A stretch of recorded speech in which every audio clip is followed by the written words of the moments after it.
Les habla Vinicio Revelan, yo soy licenciado en química y vamos a hablar de un tema que puede ser controversial, que son las transmutaciones biológicas, bajo el punto de vista de la química y de los conceptos de la vida que se conocen hasta ahora.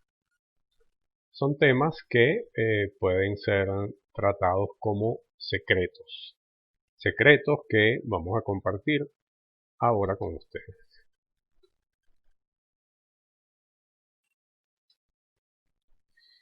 Transmutar significa que un elemento químico puede convertirse en otro elemento químico. Esto puede suceder en las reacciones termonucleares, en lo que se ha denominado también fusión en frío, que tiene que ver con estas reacciones termonucleares, pero hay conceptos que en la naturaleza pueden estar sucediendo. Aquí nos tenemos que adentrar un poquito en la parte química. Entendemos que todos los átomos están constituidos por un núcleo central y una nube de electrones que gira alrededor de él en su parte externa.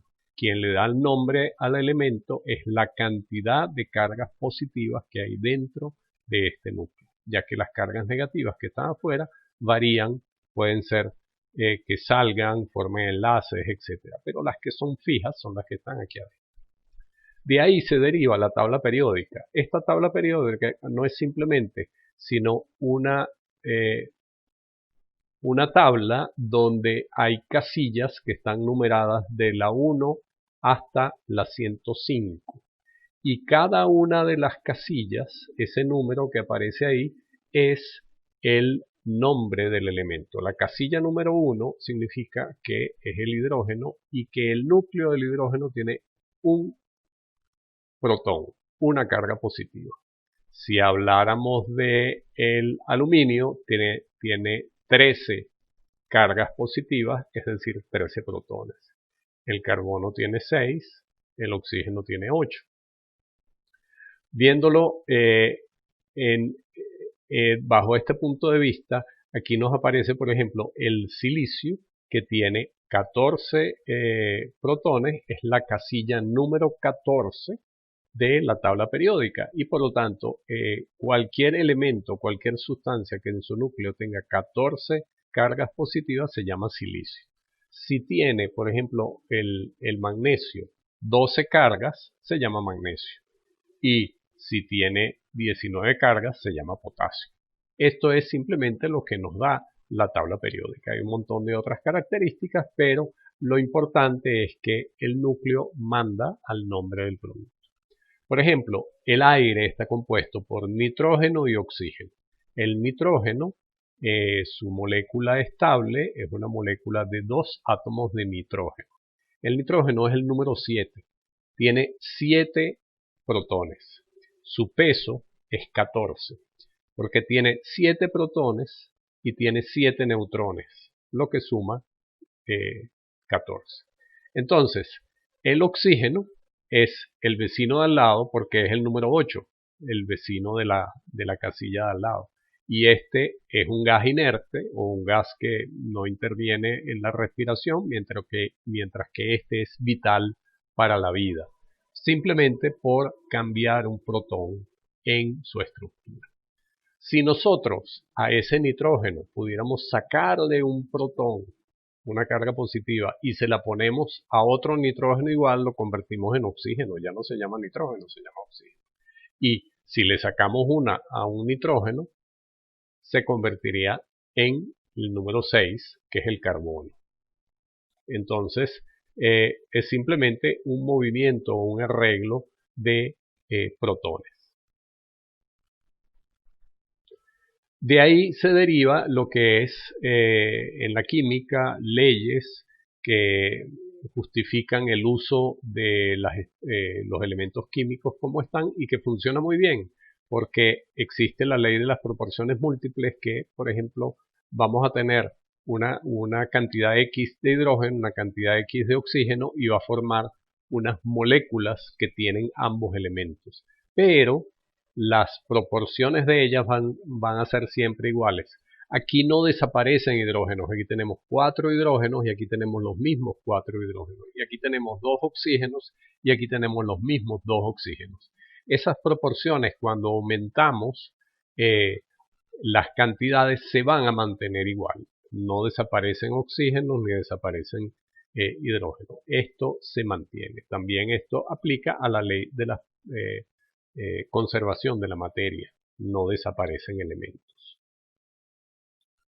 Todo eso se confirmó como ley universal que nos permite a la química tener leyes en las cuales se basa. Pero todo esto no contempló una particularidad, que son las leyes de la vida. No siempre cuando está la vida involucrada se pueden cumplir estas leyes a cabalidad. Ley de las proporciones múltiples, de la conservación de la materia, etc.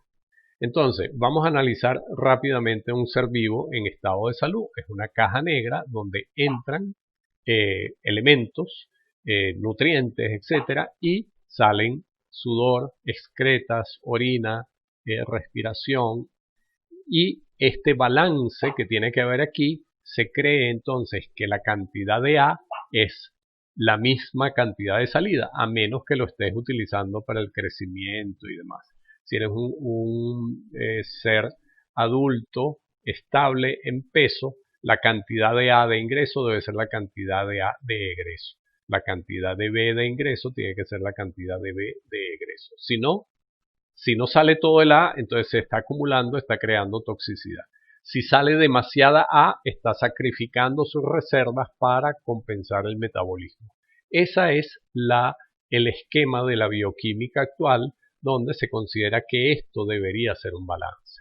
Cuando analizamos un ser vivo como la vaca y consideramos que hay X cantidad de gramos de calcio que ingresan en el agua, en el forraje y excreta en la leche y en las heces y demás, 20 gramos en total diario de calcio, entonces estamos entrando en un desbalance, porque no entró todo el calcio y salió mucho más calcio.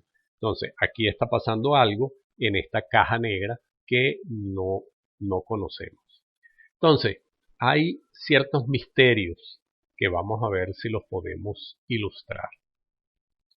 El caso del nitrógeno y del oxígeno, que ya sabíamos que el nitrógeno está en la casilla número 7 y el oxígeno está en la casilla de al lado, y habíamos dicho que si nosotros tenemos varios hidrógenos y movemos de uno de ellos un protón, le sacamos un protón, este se convierte en carbono, pero a donde va a llegar, en el nitrógeno donde va a llegar ese protón, esa carga positiva, se va a convertir en oxígeno. Entonces lo que tenemos aquí es un oxígeno y lo que tenemos aquí es un carbono. Y si nosotros de verdad hacemos eso, que movemos ese protón de un lado para el otro de esta molécula de nitrógeno, lo que nosotros estamos creando entonces es en este lado un átomo de carbono y en este lado un átomo de oxígeno. ¿Qué es eso? Eso es monóxido de carbono.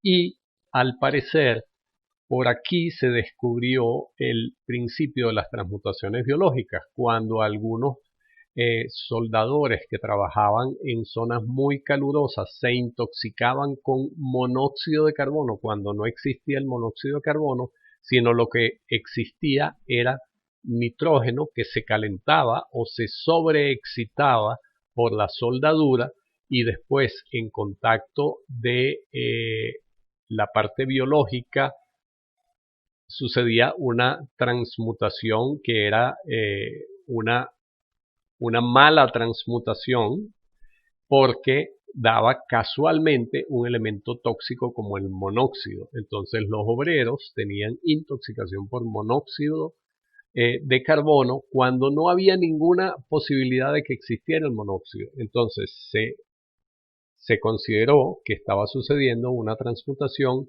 de este elemento del nitrógeno al perder un protón y pasarlo a su vecino, y formando el monóxido. Esto dio a estudios detallados de que la vida maneja ciertos aspectos que nosotros no conocemos y no podemos aplicar todas las leyes de la química a la vida. Se sabe que las transmutaciones suceden con alta cantidad de energía, cuando suceden reacciones termonucleares partiendo del uranio o del plutonio y después terminan metales como el plomo en los restos de descomposición de, de ese elemento radioactivo. Sin embargo, en la vida hay catalizadores o lo que son enzimas. Cuando nosotros queremos pasar de unos elementos de un sitio a un sitio B, tenemos que utilizar gran cantidad de energía. Es como subir una montaña y después volver a bajar para llegar al resultado de los compuestos. Cuando nosotros utilizamos catalizadores, nosotros utilizamos un túnel que se puede abrir en la montaña para pasar de un lado al otro sin necesidad de tanta energía.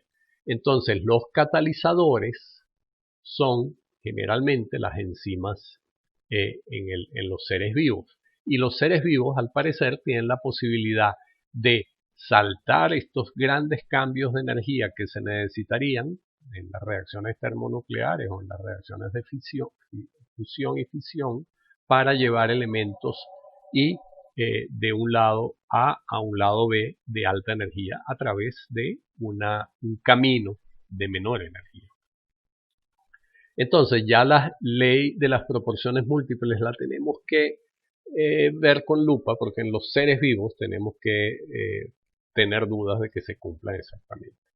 Vamos a ver el caso. El calcio.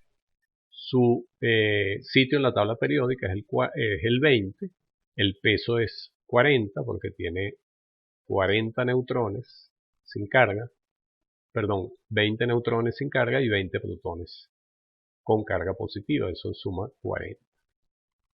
Y tenemos el oxígeno, que tiene de peso 16, número atómico 8, el lugar de la casilla es el número 8, como ya lo hemos visto.